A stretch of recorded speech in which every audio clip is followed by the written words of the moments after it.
yang menguatkan kami, yang menjadi pengingat bagi kami di hari-hari ini. Di dalam nama Tuhan Yesus kami berdoa. Haleluya, amin. Shalom Bapak Ibu Saudara. Shalom. Ya, shalom ya. Ada 27 peserta ya semua. Puji Tuhan. Senang berjumpa dengan Bapak Ibu Saudara sekalian di dalam Zoom meeting ini, sekalipun lewat virtual tetap ada sukacita. Amin. Terima kasih buat kepada Bapak Aan sebagai koordinator pelayanan PT Makassar Mega Putra Prima ya, yang sudah mempercayakan saya untuk melayani pada siang hari ini. Sebelum saya lanjut dalam penyampaian firman Tuhan, peribahasa bilang, kenal maka tak sayang, kenal pasti disayang. Dan saya perkenalkan diri dan semuanya tentu sudah tahu, saya Pastor Hanana Baban, berasal dari Sumatera, dan pelayanan saat ini berada di Kota Luwuk, Sulawesi Tengah. Ada yang berada di Kota Luwuk mungkin di Sulawesi? Ya. Nah, puji Tuhan, mari kita langsung masuk saja pada pemberitaan firman Tuhan. Dan saya akan berbicara sesuai dengan tema menghadapi tantangan dengan iman dan keberanian. Mari kita baca firman Tuhan di dalam Yakobus sebagai landasan kita pada siang hari ini. Yakobus pasal 1 ayat 2 sampai 4. Saudara-saudaraku, anggaplah sebagai suatu kebahagiaan apabila kamu jatuh ke dalam berbagai-bagai pencobaan, sebab kamu tahu bahwa ujian terhadap imanmu itu menghasilkan ketekunan.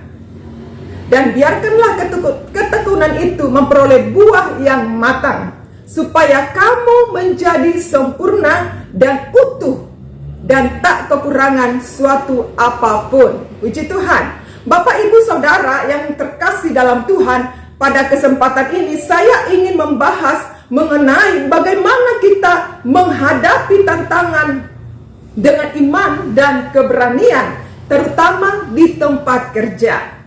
Pada kesempatan ini saya ingin membahas mengenai bagaimana kita dapat menghadapi tantangan. Ada beberapa poin penting kita pelajari dari ayat pembacaan firman Tuhan ini sebagai penguatan bagi kita untuk menghadapi tantangan dengan iman dan keberanian. Yang pertama, mengakui dan menerima tantangan itu. Wow, ini memang tantangan bagi kita ya sebagai orang percaya. Ada hal yang menarik jika kita perhatikan kalimat yang mengatakan ayat 2 bagian B di sana, anggaplah sebagai suatu kebahagiaan, yang artinya sebuah sukacita.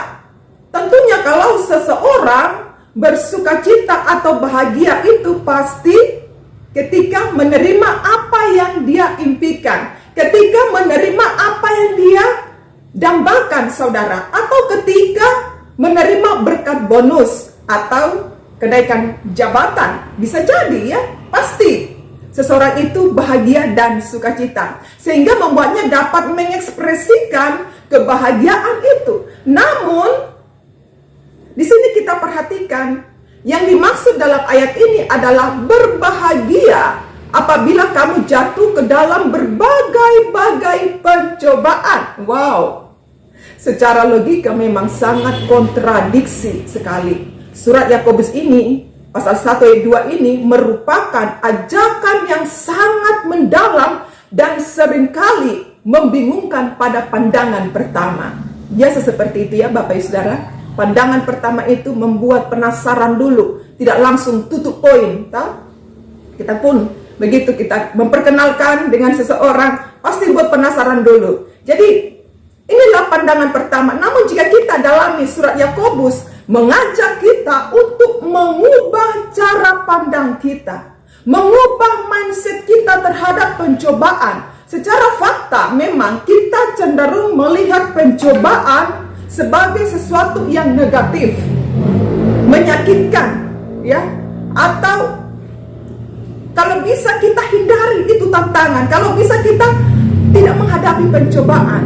Tetapi inilah sebagai fakta yang kita hadapi sebagai orang percaya, yang namanya tantangan hidup, yang namanya pencobaan pasti kita harus hadapi.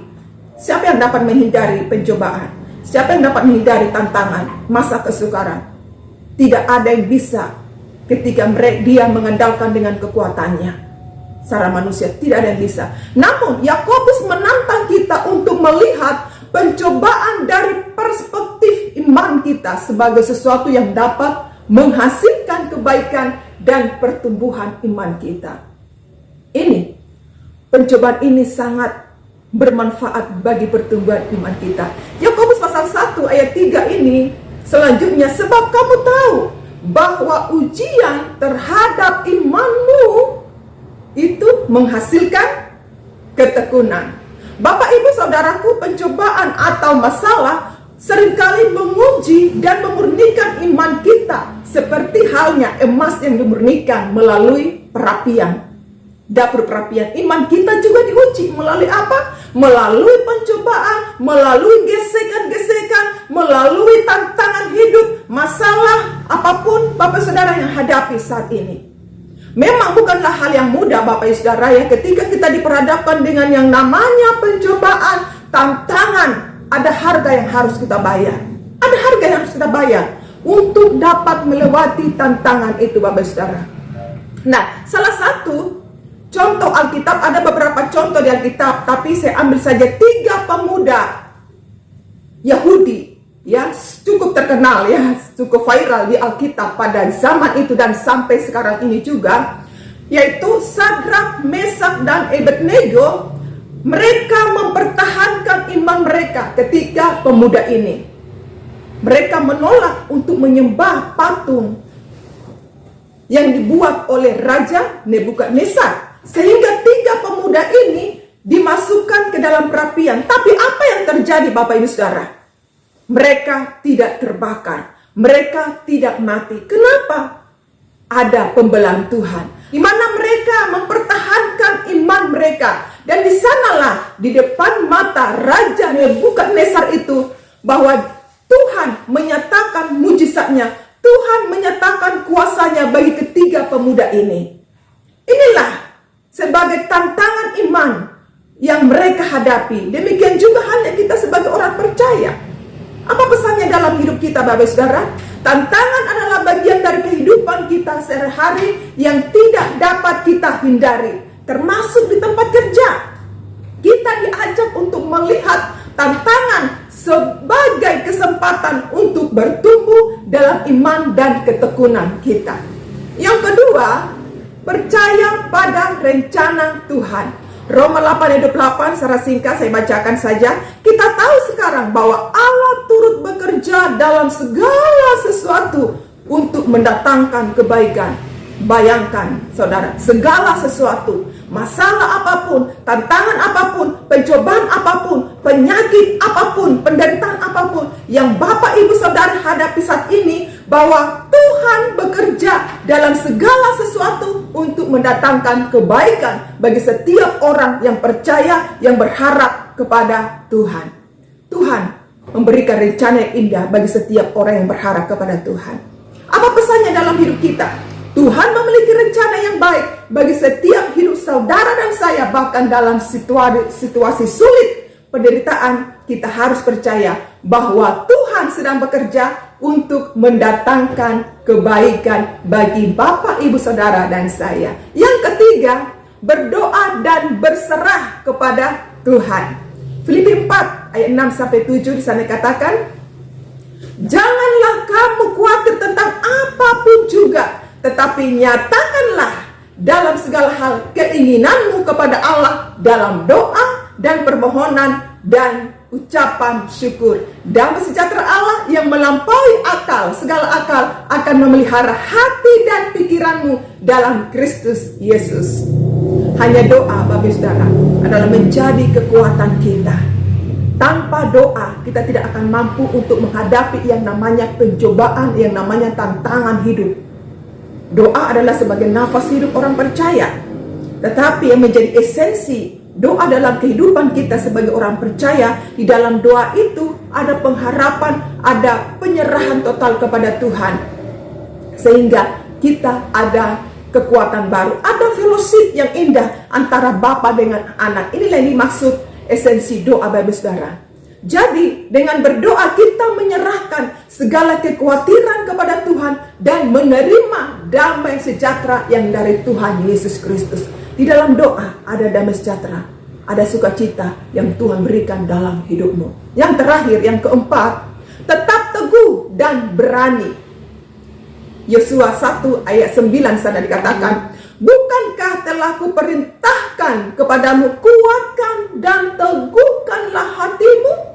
Janganlah kecut dan tawar hati, sebab Tuhan Allahmu menyertai engkau kemanapun engkau pergi. Kemanapun kita melangkah, ketika duduk, ketika berjalan, ketika bekerja di kantor, di perusahaan, ketika kita berkendaraan, Tuhan menyertai kehidupan saudara dan saya.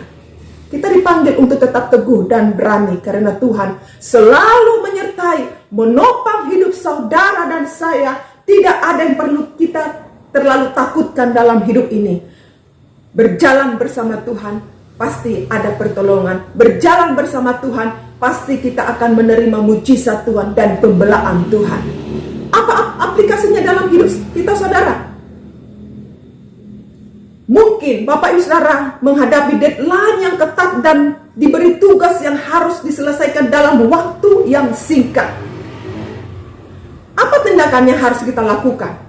Berdoa, memohon hikmat Tuhan dan kekuatan, membuat rencana kerja yang efisien dan efektif, dan tetap fokus tanpa terganggu oleh kekhawatiran yang berlebihan. Mungkin ada masalah dengan rekan kerja sekarang ini, Bapak Ibu Saudara, itu hal yang biasa ya. Pasti ada selalu gesekan. Firman Tuhan juga katakan, besi menajamkan besi, manusia menajamkan sesamanya. Saya pun pernah berpengalaman menjadi seorang karyawan di salah satu perusahaan waktu itu di Jakarta. Berapa tahun? Kurang lebih 6 tahun saya bekerja sebagai karyawan. Jadi sedikit banyaknya saya memang tahu bagaimana ya posisi karyawan bekerja di salah satu perusahaan. Tetapi yang menjadi fokus kita bukan fokus kepada masalah, besarnya masalah yang kita hadapi. Kita diingatkan oleh surat Yakobus ini kepada saudara dan saya bahwa kita mengubah mindset kita, mengubah fokus kita. Jangan kepada masalahnya, tetapi kepada Tuhan yang besar dalam hidup saudara dan saya. Jangan fokus pandanganmu kepada besarnya masalah yang kau hadapi, tapi fokuskanlah kepada Tuhan yang besar dalam hidup saudara dan saya, bahwa Tuhan yang sanggup menyelesaikan dan memberikan engkau kekuatan, memberikan engkau hikmat. Tantangan dalam pekerjaan adalah hal yang biasa, tetapi sebagai orang percaya kita memiliki keistimewaan untuk menghadapi setiap tantangan dengan iman dan keberanian. Dengan kekuatan manusia kita tidak akan mampu. Saya katakan firman Tuhan, katakan Rasul Paulus, bahwa dengan kekuatan Tuhanlah yang memampukan kita untuk dapat menghadapi pencobaan, dapat menghadapi tantangan dalam hidup ini. Yang pertama, dengan mengakui dan menerima tantangan. Yang kedua, percaya pada rencana Tuhan. Yang ketiga, berdoa dan berserah kepada Tuhan. Yang keempat, tetap teguh dan berani, jangan takut. Jika Allah di pihakmu, siapa yang akan dapat melawan? Tidak ada. Berserah kepada Tuhan. Percaya kita akan menemukan kekuatan dan kedamaian, bahkan pembelaan yang hanya dapat diberikan oleh Tuhan Yesus Kristus. Jika Bapak Ibu Saudara bertekun dan setia, percaya, pasti next level. Ada next level. Amin Bapak Saudara. Mari tetap berkomitmen untuk menghadapi setiap tantangan dengan iman dan keberanian, sehingga kita dapat menjadi saksi Kristus yang setia di tempat kerja. Jadikanlah hidupmu menjadi berkat dimanapun engkau bekerja. Jadikanlah hidupmu menjadi pribadi yang berkualitas dimanapun saudara berada, di komunitas manapun. Jadikanlah hidup kita sebagai berkat dan nama Tuhan dipermuliakan. Tuhan Yesus Kristus selalu membimbing dan menguatkan Bapak Ibu Saudara dalam setiap langkah yang kita ambil. Tetap semangat, tetap mengandalkan Tuhan, jangan takut, dan percaya kepada Tuhan bahwa Tuhan senantiasa menyertai Bapak, Ibu, Saudara dimanapun berada saat ini yang sedang bekerja. Berharap kepada Tuhan, dan kau akan melihat mujizat Tuhan, pembelaan Tuhan, dan Tuhan akan menjadikan engkau kepala bukan jadi ekor, naik tidak pernah turun. Tetap berkomitmen di dalam pekerjaanmu. Tuhan Yesus memberkati.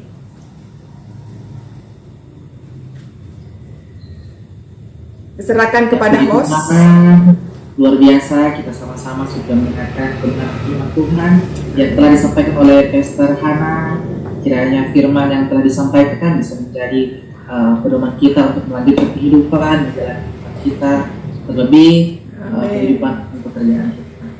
Ya teman-teman, saatnya kita masuk dalam persembahan syukur.